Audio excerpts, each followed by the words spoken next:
ओम. प्रस्तावना. सत्याचे ग्रहण करण्यास आणि असत्याचा त्याग करण्यास सदैव तत्पर राहिले पाहिजे. हे वाक्य लहानसे आहे, सोपेही आहे, परंतु त्याची गहनता एवढी अधिक आहे की अगदी मोजकेच महानुभाव त्याच्या गहनतेमध्ये पोहोचण्याची योग्यता व क्षमता बाळगतात, किंबहुना असे म्हणावे लागेल की तेथपर्यंत पोहोचू शकतात. या एकाच वाक्यात समस्त विश्वाची शांती आणि मानवजातीच्या उन्नतीचे मार्गदर्शन निहित आहे. हे गंभीर वाक्य लिहिणारे महान चिंतक, विचारक, परिवर्तन क्रांतीचे सूत्रधार महर्षी दयानंद सरस्वती यांना त्यांच्या 200व्या जयंतीनिमित्त शतशत नमन. वास्तविक 19व्या शताब्दीचे महान ऋषी, वेदभक्त, राष्ट्रभक्त महर्षी दयानंदजीच होते, ज्यांनी भारताच्या परिवर्तन क्रांतीची पायाभरणी केली, ज्या पायावर आज भारताचे विशाल भवन उभे आहे. त्यांची एवढी सूक्ष्म दृष्टी, अद्भुत विद्वत्ता, निर्भय जीवन, सत्याचे समर्थन, विराट संकल्पशक्तीच होती, जिने शताब्द्यापासून निद्रिस्त भारताच्या स्वाभिमानाला जागविले आणि त्याच्या जनमानसाला आपले महान लक्ष्य प्राप्त करण्यासाठी संकल्पबद्ध केले.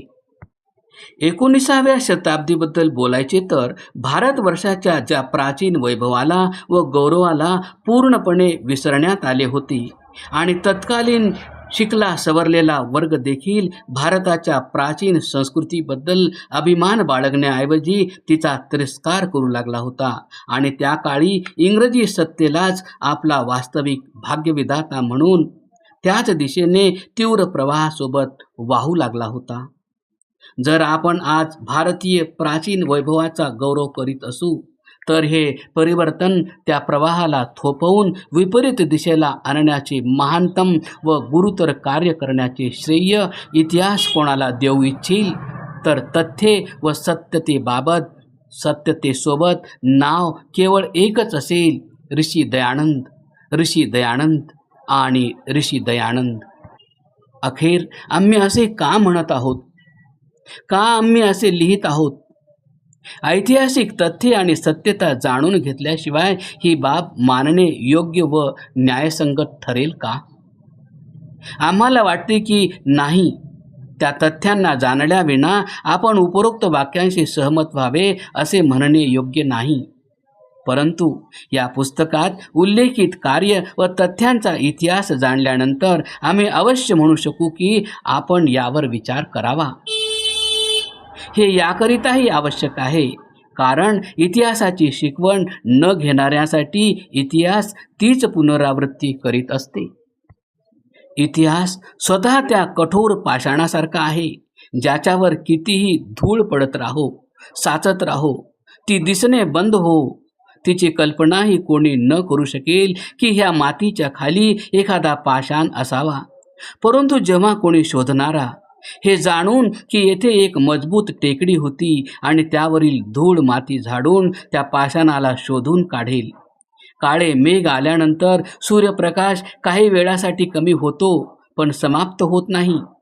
अगदी तशीच स्थिती ऋषी दयानंदांचे, त्यांचे जीवन, कामगिरी व त्यांनी स्थापित केलेल्या आर्य समाजाच्या कार्याबाबत सुद्धा राहिली.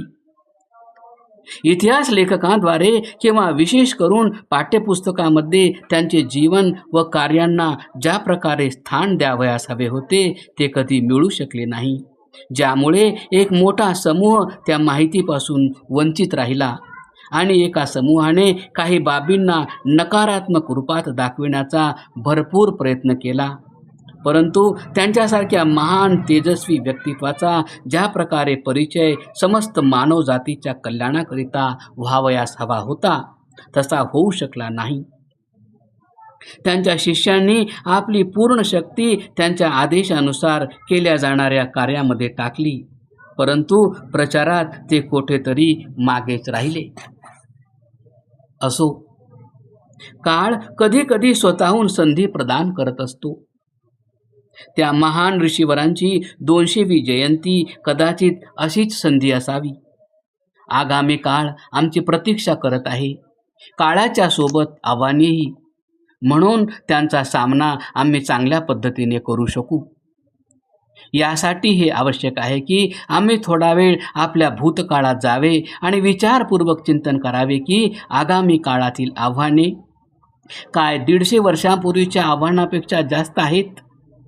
तर आम्हाला उत्तर मिळेल, बहुतेक नाहीत. ऋषी दयानंदांचे जीवन व कामगिरी आणि दर्शन समजून घेण्यापूर्वी आम्हाला इतिहासावर दृष्टी टाकावी लागेल. प्रस्तुत पुस्तकात या सर्व विषयावर आम्ही 4-5 टप्प्यात विचार करू. सृष्टीच्या आरंभापासून पहिला टप्पा आदिसृष्टी. सृष्टीच्या आरंभापासून महाभारत युद्धाच्या पूर्वीपर्यंतचा गौरव काळ 5000 वर्षापूर्वीचा. दुसरा टप्पा महाभारत युद्धाच्या काही काळ आधी निर्माण झालेली परिस्थिती आणि महाभारत युद्धाचे परिणाम. तिसरा टप्पा महाभारत युद्धानंतर 18व्या व 19व्या शतकापर्यंतचा भारत. चौथा टप्पा महर्षी दयानंदांच्या काळातील परिस्थिती आणि त्यांच्याद्वारे करण्यात आलेले परिवर्तनकारी कार्य. पाचवा टप्पा वर्तमान युगातील ती आव्हाने व समस्याबाबत चर्चा आणि समाधानाची तत्त्वे जी आमच्या मूळ अस्तित्वाला संपूर्णपणे समाप्त करण्याच्या तयारीत आहेत. पुस्तकाच्या शेवटी विशेष परिशिष्टे देण्यात आली आहेत जी विषयांच्या विस्ताराकरिता सहाय्यक होतील. पहिले परिशिष्ट महर्षींद्वारे स्थापित आर्य समाजाचे जगभरात पसरलेले वर्तमान संघटन आणि सेवा कार्य. दुसरे परिशिष्ट महर्षी दयानंदांच्या शिष्यांच्या शृंखलेचा संक्षिप्त परिचय. विनय आर्य, महामंत्री, दिल्ली आर्य प्रतिनिधी सभा, नवी दिल्ली.